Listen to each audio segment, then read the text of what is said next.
Hey guys, तो मैंने अभी थोड़ी देर पहले ग्लैमरस नाम की एक सीरीज देखी। ये सीरीज कुछ दिनों पहले नेटफ्लिक्स पे रिलीज हुई थी, लेकिन मुझे अभी टाइम मिला इस सीरीज को देखने का। और सच बताऊं, ये सीरीज ठीक ठाक है। मतलब बहुत ज़्यादा अच्छी तो नहीं है, लेकिन बहुत ज़्यादा खराब भी नहीं है, क्योंकि जिस तरह से इस सीरीज की स्टोरी है ना, उसमें हमें एक पोटेंशियल तो दिखता है, लेकिन साथ ही साथ जो स्क्रीन प्ले है वो उतना कुछ खास नहीं है। अगर मैं कहानी की बात करूँ तो कहानी है ये मार्को नाम की एक लड़के की, जिसने अपना ग्रेजुएशन कंप्लीट कर लिया और उसको अब पता नहीं उसको अपनी लाइफ में क्या करना है। वो यूट्यूब पे वीडियोस बनाता है मेकअप के, और उसके बाद उसकी लाइफ में जो कुछ भी होता है वही सब हमें इस सीरीज में देखने को मिलता है। अगर मैं इसके स्क्रीन प्ले की बात करूं तो इसका स्क्रीन प्ले ठीक ठाक है। मतलब बहुत ज़्यादा अच्छा तो नहीं है, लेकिन बहुत ज़्यादा खराब भी नहीं है, क्योंकि जिस तरह से सीरीज स्टार्ट होती है हमें बताया जाता है मार्को किस तरह का लड़का है, किस तरह से वो अपनी लाइफ जी रहा है। फिर किस तरह से उसकी मम्मी उसको बोलती है कि अब अपना रिस्पॉन्सिबल बनने का टाइम आ गया, अपने रेंट्स खुद पे करने का टाइम आ गया। उसके बाद जिस तरह से उसकी लाइफ चेंज होती है, वो सब देखना है इंटरेस्टिंग लगता है। स्टार्टिंग में ही हमारा एक हल्का फुल्का कनेक्शन बन जाता है और हम जानना चाहते हैं कि अब आगे क्या होने वाला है और कैसे होने वाला है। फिर जिस तरह से ये सीरीज आगे बढ़ती है, अपनी पूरी सिचुएशन को एक्सप्लोर करते हुए हमें बताया जाता है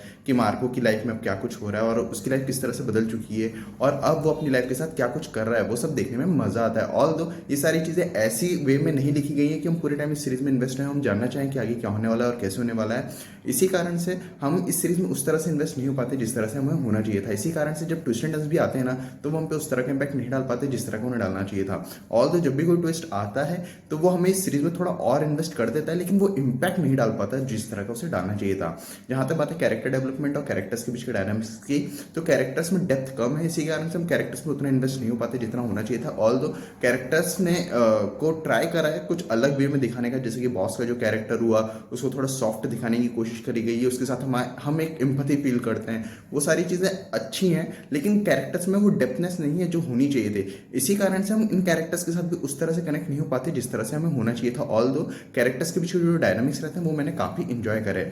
और अगर मैं इस सीरीज के फ्लॉस की बात करूँ तो काफ़ी हैं। एक तो मैं कह चुका हूँ कि कैरेक्टर्स में डेप्थनेस नहीं है। दूसरा, ये कैरेक्टर्स इस सीरीज में हमें वो इम्पैक्ट देखने को नहीं मिलता ट्विस्ट एंड टर्न्स का जो होना चाहिए था।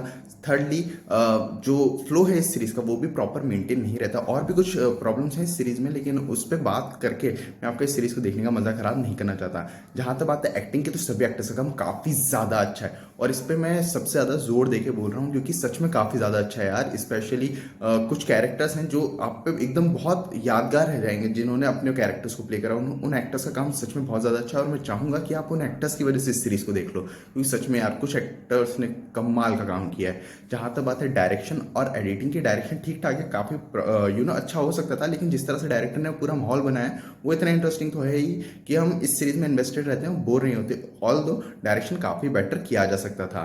जहां तक बात है एडिटिंग की, एडिटिंग ठीक ठाक है, लेकिन जैसा कि मैंने कहा इस सीरीज का जो फ्लो है वो एडिटिंग में दुरुस्त किया जा सकता था, जो कि नहीं किया गया है। अगर मैं प्रोडक्शन क्वालिटी की बात करूं तो प्रोडक्शन क्वालिटी अच्छी है। तो ओवरऑल मैं यही बोलना चाहूंगा कि ये एक ठीक ठाक सीरीज है, जिसे आप एक्टर की परफॉर्मेंसेस के लिए देख सकते हो, स्टोरी के लिए देख सकते हो, लेकिन इसमें साथ ही साथ आपको काफी फ्लॉज भी देखने को मिलेंगे। तो आपको ये सीरीज देखनी या नहीं, ये आपके ऊपर है। और अगर आप लोगों ने ये सीरीज देख ली तो मुझे कमेंट्स में जरूर बताना कि आपको ये सीरीज कैसी लगी। बाकी मिलते हैं अगले वीडियो में, तब तक के लिए जय हिंद, जय भारत।